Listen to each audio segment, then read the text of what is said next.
ងប្រាថ្នាមិនជឿលើនិស័យមិនជឿព្រេងវាសនាតែពេលនេះទើបដឹងថាជាការពិត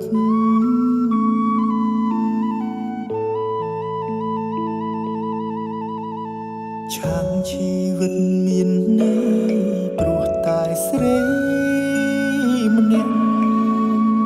បងត្រូវជប់ជុំពេញក្តីស្នេហាដកចិត្តមិនរួចព្រោះតែដួងកែវនេត្រាអូនជាទេពធីតាក្នុងសូបិន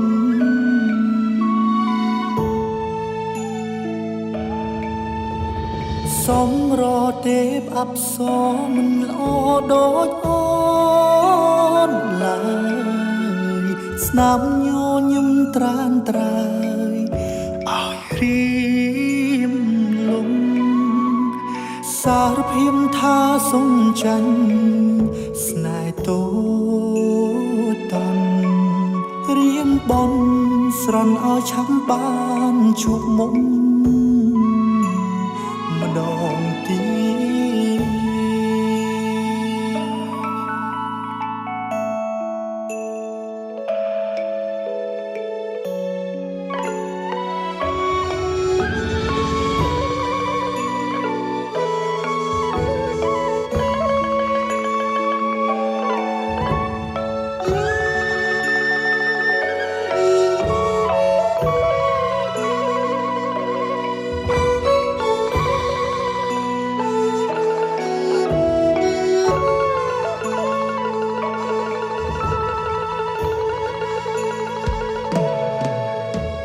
ឆាំជីវិតមានន័យព្រោះតែស្រី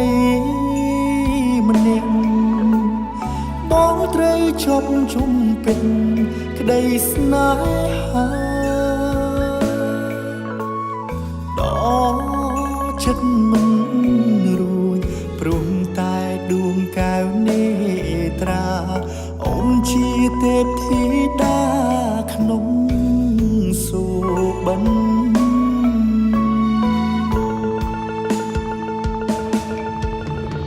សំរទេពអប្សរមិនល្អដូចអូនឡើយស្នាមញញឹមត្រានត្រើយឲ្យរៀមលំសារភាពថាសុំចាញ់ស្នេហ៍តូចតន់រៀមបនស្រន់ឲ្យឆាប់បានជួបមុំម្ដងទៀតសំរទេពអប្សរមិនល្អដូចអូនឡើយស្នាមញញឹមត្រានត្រើយឲ្យរៀមលំសារភាពថាសុំចាញ់ស្នេហ៍តូចតន់រៀមបនស្រន់ឲ្យឆាប់បានជួបមុំម្ដងទៀត